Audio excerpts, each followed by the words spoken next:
वृंदावन के महान संत जिनके आगे विज्ञान भी नतमस्तक है, वो संत जिनके आगे सारी दुनिया सर झुका रही है, वो संत जिनसे पूछकर जज भी अपना फैसला सुनाते हैं, वो संत जिनके दरबार में जाकर नतमस्तक हुए विराट कोहली और अनुष्का शर्मा, वो संत जिनकी महिमा के आगे विज्ञान भी हार गया।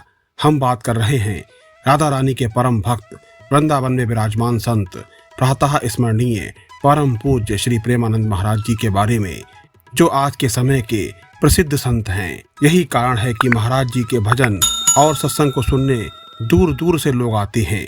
कहा जाता है कि स्वयं भोलेनाथ ने महाराज जी को दर्शन दिए थे और उन्हीं की प्रेरणा से वो वृंदावन आए और घर का त्याग कर दिया। लेकिन आखिर क्यों महाराज जी ने जीवन के कथित रस और भोग विलास का त्याग करके भक्ति और संन्यास का मार्ग चुना, वो भी उम्र की उस अवस्था में जब इंसान की इंद्रियां माया और भौतिक सुखों की ओर सबसे ज्यादा आकर्षित होती हैं। आइए जानते हैं। महाराज जी का जन्म उत्तर प्रदेश के कानपुर जिले के अखरी गांव में ब्राह्मण परिवार में हुआ था। उनके बचपन का नाम अनिरुद्ध कुमार पांडे था। पिताजी का नाम श्री शंभू पांडे और माताजी का नाम रमा देवी था। महाराज जी के घर में बचपन से ही भक्ति और अध्यात्म का माहौल था। उनके दादाजी ने संन्यास ग्रहण कर लिया था। साथ ही उनके पिताजी भी भगवान की भक्ति करते थे। माताजी एक आदर्श गृहिणी और भक्ति परायण महिला थीं। महाराज जी के बड़े भाई प्रतिदिन श्रीमद् भागवत का पाठ किया करते थे। महाराज जी स्वयं बताते हैं, जब वे 5वीं कक्षा में थे तभी से उन्होंने गीता का पाठ और श्री राम जय जय राम का पाठ प्रारंभ कर दिया था।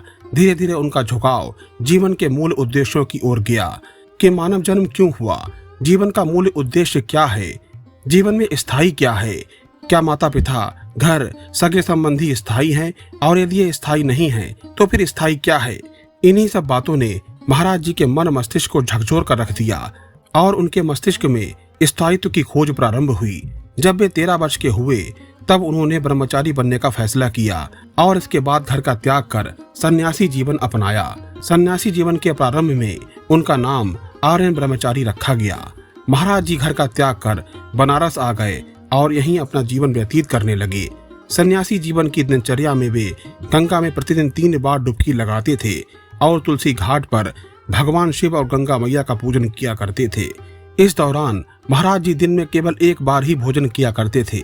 महाराज जी भोजन प्राप्ति के लिए 24 घंटे में 1 बार भिक्षा मांगने के स्थान पर बैठते थे। यदि इतने समय में कुछ मिला तो ठीक है, अन्यथा गंगा जल पीकर ही काम चला लिया। महाराज जी को कभी कभी कई दिनों तक भोजन नहीं मिलता था। वृंदावन आने के पीछे भी महाराज जी की एक अद्भुत कहानी है। एक बार तुलसी घाट पर जब महाराज जी ध्यान में मग्न थे तब उनको स्मरण आया, कैसा होगा वृंदावन।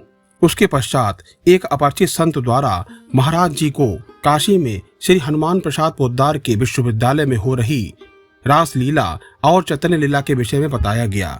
पहले तो महाराज जी ने मना कर दिया, लेकिन बाद में संत द्वारा बार बार आग्रह करने पर महाराज जी ने रास लीला और चैतन्य लीला देखने के लिए हाँ कर दी। महाराज जी संत के साथ ही रास लीला और चैतन्य लीला देखने के लिए चल पड़े।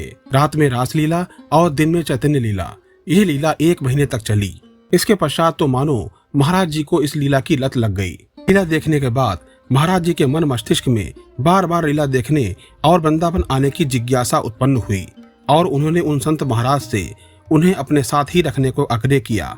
उन्होंने उन संत महाराज से कहा कि वे उन्हें अपने साथ ही रख लें ताकि इस लीला का आनंद निरंतर मिलता रहे। तब उन संत महाराज ने महाराज जी से वृंदावन आने के लिए कहा कि आप वृंदावन चले जाओ, वहां आपको नित्य रासलीला देखने को मिलेगी। इसके पश्चात महाराज जी वृंदावन चले आए और वृंदावन आकर महाराज जी भक्ति मार्ग में लग गए। श्री राधा वल्लभ जी की कृपा से उन्हें रसिकों का संग मिला और संप्रदाय से जुड़ गए। आज के समय में महाराज जी की गिनती राधा रानी के महान भक्तों में की जाती है। महाराज जी आज अपने यहाँ आने वाले प्रत्येक मनुष्य के कल्याण के लिए हमेशा लालायित रहते हैं। वे अपने वचनों और सत्संग द्वारा प्रत्येक मनुष्य का कल्याण बिना किसी चमत्कारिक दावे और जादू टोने के जीवन जीने का सही मार्ग दिखलाते हैं।